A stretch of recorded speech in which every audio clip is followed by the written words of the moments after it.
Sveiki visi, esu Lukas Masijauskas ir pristatysiu Synergy Finance Momentum strategiją. Pradžioje trumpai pakalbėsiu apie filosofiją, būtent kokia logika slepiasi už šio metodo. Taip pat, kaip tai galėtų pritaikyti paprastas investuotojas savo investicinėje veikloje. Na ir galiausiai po atliktų testų su istoriniais duomenimis įvairiais pjūviais bandysime įvertinti pelningumo ir rizikos parametrus. Manome, kad dauguma rinkos dalyvių veikia racionaliai. Ir šią problemą turi tiek paprasti investuotojai, tiek ir profesionalai. Būtent tam tikrais laiko momentais investuotojai pradeda elgtis ne pagal strategiją, arba dažnai strategija būna būtent antrame plane ir tada veikia psichologiniai faktoriai, tokie kaip baimė ar godumas, reklamos efektas. Na ir manome, kad šis iracionalumas sąlygoja mažesnius pajamingumo rodiklius bei taip pat padidina maksimalius kritimus nuo piko, tai yra didina riziką. Na ir siekiant, kad pelningumo ir rizikos parametrai būtų geresni, mūsų nuomonė yra būtina disciplina. Dar kitaip galima sakyti, kad reikalinga metodika. Be abejo, vien metodikos nepakanka, reikia tą metodiką bandyti kažkaip įsivertinti. Vienas iš būdų yra atlikti testus su istoriniais duomenimis, būtent ne tam, kad jie garantuotų ateities rezultatus, bet kad būtų galima įsivertinti, kaip tam tikrais momentais rinkose elgiasi metodika, kokie yra pelningumo bei rizikos parametrai. Dabar kaip tai padaryti, kaip įgyveninti mūsų aukščiau užsibrėžtą tikslą, tai yra sumažinti riziką, neatsisakant pelningumo. Na ir tam puikiausiai tinka pagrindinės turto klasės. Tai yra, portfelėje reikia turėti skirtingų instrumentų su skirtingom charakteristikom, kad vykstant kažkokiam tai ekonominiam šokui ar akcijų rinkose kritimui, galėtume portfelio lėšas alokuoti į tos instrumentus, kurie ne tik mažiau pakristų, bet galbūt net ir paaugtų. Taigi, turime turėti skirtingų instrumentų, bet kitas dalykas, reiktų turėti metodiką, kaip išrinkti stipriausius arba didžiausią potencialą turinčius. Šiam dalykui mes pasitelkėm inertiškumą, būtent angliškai tai vadinasi momentum. Pagal Synergy Finance sudarytą metodiką mes iš baigtinio instrumentų sąrašo atrenkam dvi, kurios tuo metu yra inertiškiausios, ir visas portfelio lėšas vieno mėnesio periodui alokuojam tik į šias dvi pozicijas. Tokiu būdu mes galime sudalyvauti tiek besipučiančiame burbule, bet taip pat pasikeitus situacijai rinkose, sistematiškai, be jokių emocijų, modelis paskirsto lėšas į tuo metu inertiškiau atrodančias turto klases, tai pavyzdžiui, obligacijas ar kitas tuo momentu augančias turto klases. Taigi turim tikslą padidinti pelningumą sumažinant riziką, tačiau šį pasakymą reiktų įsiversti į kiekybinę išraišką. Ir tam geriausiai padėti gali istorinės normas. Nuo kur mes stengsimės didinti, nuo kokios bazės pelningumą ir nuo kokios bazės mes stengsimės mažinti riziką. Iš čia pavaizduotos lentelės matome, kad akcijos per pastarosius 14 metų per metus maždaug augdavo po 3,1%, o maksimalus kritimas siekdavo net virš 50%. Tuo tarpu obligacijos atrodė kur kas geriau, žaliavos šiek tiek blogiau negu akcijas. Na, nekilnojamo turto krizė padarė savo ir nekilnojamas turtas kritimus turėjo netgi virš 70%. Na ir jeigu būtumėm bendrą portfelį turėję šių 4 instrumentų, dėliojus po lygiai, galėtum tikėtis maždaug 4% metinio su maksimaliu 47% kritimu nuo piko. Synergy Finance ekspertų nuomonė, siektinas portfelis turėtų atrodyti šitaip. Tai yra maždaug 10% metinių, tikintis, kad maksimalus kritimas neviršys 30%. Na ir šis santykis yra 0,3, kas mūsų nuomonė paprastam investuotojui, kuris neturi didelių resursų tiek laiko, tiek ir analizės, siekti tokio portfelio būtų jau optimalus uždavinys. Po to, kai apsibrėžėm tikslą, svarbu nuspręsti, kokiamis priemonėmis mes juos sieksime. Na ir kaip minėjau, mes bandysime išnaudoti pagrindinės turto klasės, tai yra valiuta, nekilnojamo turto, akcijas, obligacijas ir žaliavas. Ir atsakymas, kodėl, arba priežastis yra labai paprasta. Iš čia pavaizduotos lentelės matom, kad skirtingom verslo ciklo stadijom skirtingi instrumentai atrodo geriausiai. Ar pavyzdžiui, kaip rodė 2009 metų atsigavimas, akcijos ir žaliavos buvo žymiai geresnis sprendimas negu, tarkim, obligacijos. Tuo tarpu, kai vyksta recesijos, tuomet geriau laikyti yra be abejo obligacijas.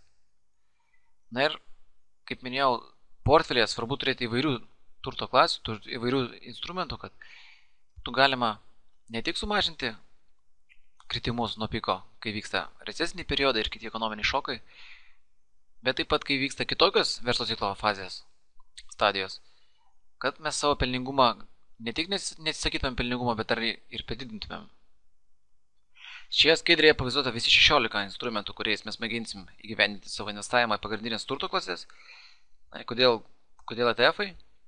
Sakyčiau dėl to, kad jie ne tik lengviau prekiaujami, likvidesni ir paprastesni, tačiau ir dėl mokestinių priežasčių.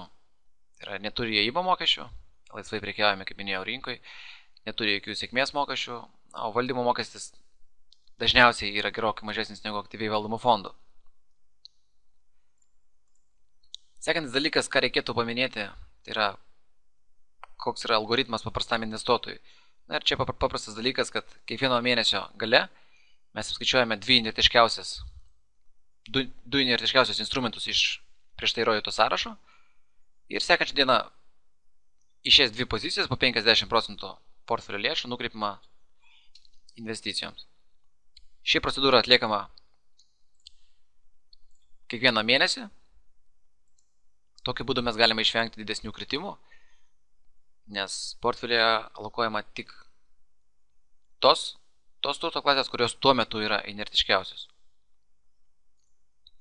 Šiame pavyzdyje yra šiek tiek aiškiau parodytas principas, tai yra pavyzdžiui 2009 metų spalio 30 dieną stipriausias buvo Pacific Edge Japan akcijos, yra auksas. Ir automatiškai sekančią dieną mes šios ETF-us ir perkam. Na ir laikom iki kito mėnesio. Galiausiai visiems rūpimas klausimas yra, taigi, koks yra pelningumas, kaip atrodo istorinė portfelio charakteristikos. Čia pavaizduota yra S&P 500 akcijų indekso judėjimo kreivė bei maksimalių kritimo nuo piko išraiška. Na ir tam, kad geriau įsivertinti ir turėtų su ko lyginti momentum strategiją, mes dar sudarėme palyginamąjį indeksą, kuriame po lygiai yra pastoviai laikoma visi 16 minėtų instrumentų ir jokių sprendimų nėra atliekama. Jokių veiksmų nėra atliekama, pastoviai yra laikomi ištisai visus metus. Čia pavaizduotas yra palyginamojo indekso judėjimas.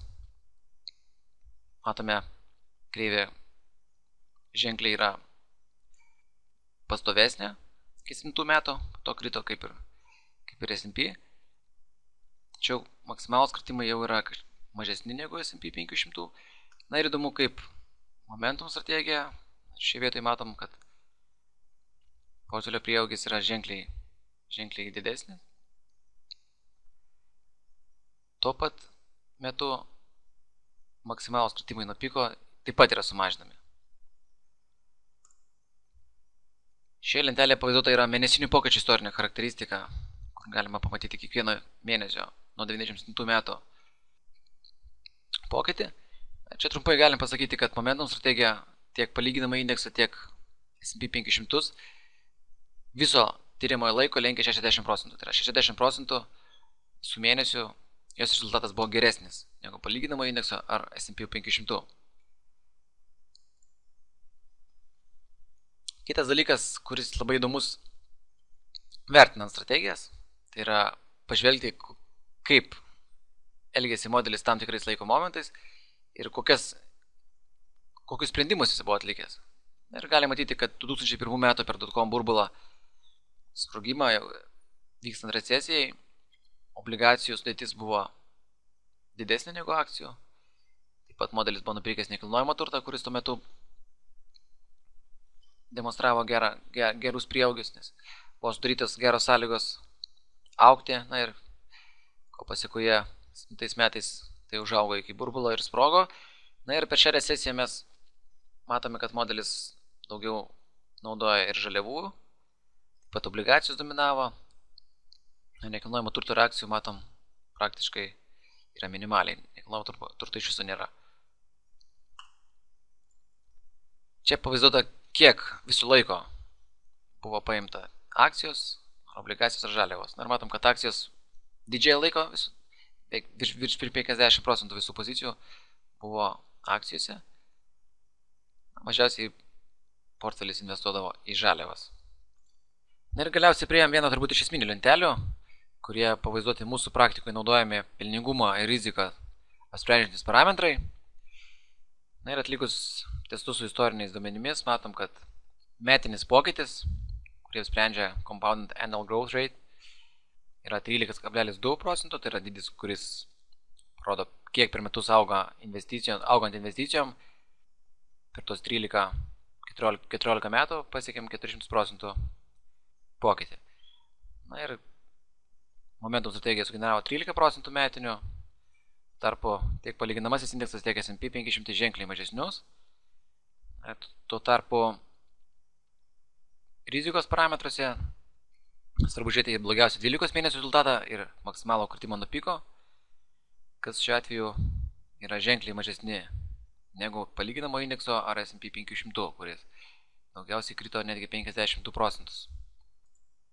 Kiek plačiau galim pažvelgti į skirtingų periodų rezultatus, kaip minėjau, pavyzdžiui, vidutinis 12 mėnesių rezultatas arba blogiausias 12 mėnesių rezultatas ir taip toliau ir panašiai. Patį padarėme su 6 mėnesių, 3 ir 1 mėnesių. Ir matom, kad visais šiais periodais yra gerokai linkimi tiek palyginamasis indeksas, tiek S&P 500.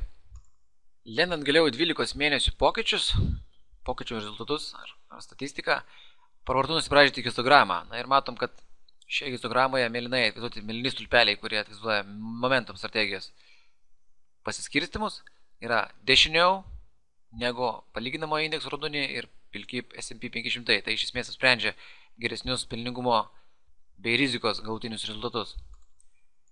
Dar vienas nagrinėtinas aspektas yra pastovumas, tai yra ar Momentum strategija pastoviai lenkdavo savo palyginamosios indeksus, ar tik tam tikrais momentais. Būtent ar vykstant kažkokiam tai ekonominiam šokui, ar recesijoms jinai geriau atrodydavo, ar ir ramiose rinkose jinai atrodydavo geriau. Na ir matom, kad 78% viso laiko mėlynas fonas yra aukščiau negu palyginamasis indeksas, raudonas. Ir tai rodo, kad ne tik tais tam tikrais trumpais laiko momentėliais, bet gana pastoviai, nusekliai Momentum strategija lenkia savo palyginamosios indeksus.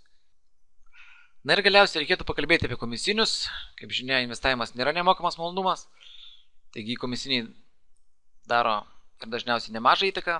Ir pažiūrėkime, kokią įtaką darė Momentum strategijai. Mes savo testuose atlikdami naudojame portfelį, kurio vertė, hipotetinė vertė buvo 100 000 JAV dolerių.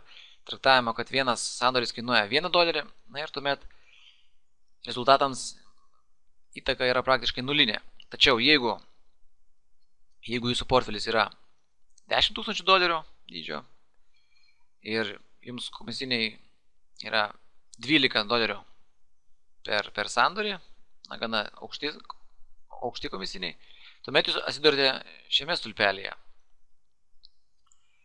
Na ir kaip kalbėjau pačioje pradžioje prezentacijos, būtų gerai, kad pavyktų sugeneruoti maždaug 0,3 rodiklį, tai yra metinio pokyčio padalinus iš maksimalaus kritimo nuo piko. Jeigu būtų virš 0,3, tai jau būtų optimalus portfelis. Na ir matome, kad būtent tai mums ir pavyksta padaryti. 0,41 šitas santykis gaunasi su gana brangiais komisiniais. Na, o taip pat žvelgus į S&P 500 charakteristikas arba palyginamo indekso, vis tiek yra ženkliai lenkiami šie indeksai, tiek pagal pelningumą, tiek pagal riziką. Taigi, ačiū už dėmesį ir linkiu sėkmingų investicijų, o daugiau informacijos rasite mūsų bloge.